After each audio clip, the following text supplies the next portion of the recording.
That window that you see there, that was a closet, and it was a whole. We went to that bedroom, see? The whole length was a closet, and right there at the window is where I had my office for my detective agency. Which one's that? Where the diamond is? Yeah, where the diamond is. Yeah, that was my detective agency. Mother and Dad's bedroom was right here, and mine was right there. You're in the back of the house. And I had a rope that Red would put the morning paper on. I could lift the paper up into the bedroom. I didn't have to go very far to get it. And I had a little thing out on the side of that garage where I had them pet rats. And Mrs. Samuelson lived there in that house over there. Mm-hmm. And I'd have that pet, the one I could take with me, and he'd be on my shoulder. And she would holler, Lyle Peterson, you get out of here with that rat. And of course, that was just enticement. I'd walk right. She'd run in the house and stand inside, get out of here. And Sundell's lived here, and he's the guy that I used to eat the big ginger cookies that Mother made. And he would tell his wife, why don't you make cookies like them kind of Lyle's out there eating? I had big cookies. Briggy's lived there. Now, yeah, and this is what we talk about. So many kids were killed in the store. Merle Briggy right next door. He was killed. He was, I think it was he was in D-Day. Sonny Rumberg lived right there in that yellow and blue, and he was killed. And then, of course, we got to go a little ways around up on the street here. Bill Anderson and the Warner boy, and Bill Swanson lived down on Dover. There were 6 of them right around this neighborhood, but next door neighbor and across the street were killed in the service. Well, and tell them about. Oh, and then I had my breadboard factories in the basement. And I was born on Fox Street, came here when I was probably 2 or 3. Butch, this is where they put that when they made quilts. Close that door. Sure, I got it. I got it. They put that quilt thing up right in this room here. Oh, you mean they quilted? They quilted. The women sat around. You know how they did those things? Yeah. And upstairs, yeah, it was right here. And as I come running down to listen to the Joe Louis second fight with Schmeling. Yeah. And I'd set food out here and pop. And we just had got this radio, and it was right here. And I'm upstairs, I had to go to the bathroom, and I come running down here, and he'd knocked him out. Yeah, on the radio. yeah.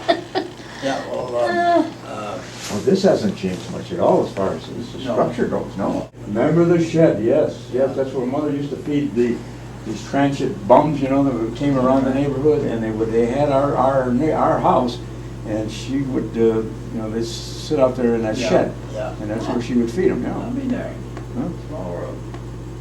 They put in a blower furnace, got rid of the old coal furnace. Yes, that's what we had was coal, because used to dump the ashes over here in the field. That was my job. There's a lot of them there. Oh, that's the whole thing, it's just nothing but ashes, Yeah. So that worked very well. Well, go ahead upstairs there. Okay. It's a big bathroom. We modernized it. Yeah. Yeah. See But I mean, that, but big bathroom. Big bathroom. And there was no heat upstairs, so you No, had to go to the we bathroom. ran in here, because they had a little reservoir stove. Well, what happened to that? We didn't have, I don't know, did we have a pipeless furnace here? I think it was just, No, if there's a coal furnace in here, chances are there's pipes. Now, there could have been one on the floor. that's what I mean, a great big one, and then one that let it come up into this. So this is like Geraldo Rivera, Yeah. Yeah. Go ahead. Thank you. Oh, yeah. The same pipes are there that we hung our clothes on, I swear. There was one bed in here, and that's where this is where I had the newspaper delivered. My bed was something like this way. And I used to listen to hockey games in Canada. That's what I used to pick up at night. And all and have it was in Canadian, but I loved to fall asleep listening to a hockey game. I can't remember his name. It wasn't too long after we moved in here. There was an old man lived next door there. Sundell? Yeah. Sure. Yeah, they were here when I was a kid. Well, then his brother-in-law came in and wanted to go through the house because he had built this house. Oh, really? And so they both went through the house, and his brother-in-law said, yeah, I remember this, I remember that, and I don't remember So you that. Well, then another thing was too, this Hank Campbell lived with the Briggies next door, and him and I had this dot dash SOS, or whatever you want to call it, system. Morse code, Yeah. and I'd sit here and ping, ping, make a message out of him, and he couldn't understand it. So then I'd holler out the window and give him the message. So the thing didn't work. I mean, in other words, and he'd make one for me. I couldn't understand, so then he'd holler. I'd get, it really was a hollering thing between the two of us because we never did read the messages. Well, my younger son is due up here this afternoon. He doesn't know I know it. He lives down near Camden, New Jersey. He's got quite a job down there. He's in charge of the complete computer systems of 13 Catholic hospitals. Oh my God. Boy, is he making the money.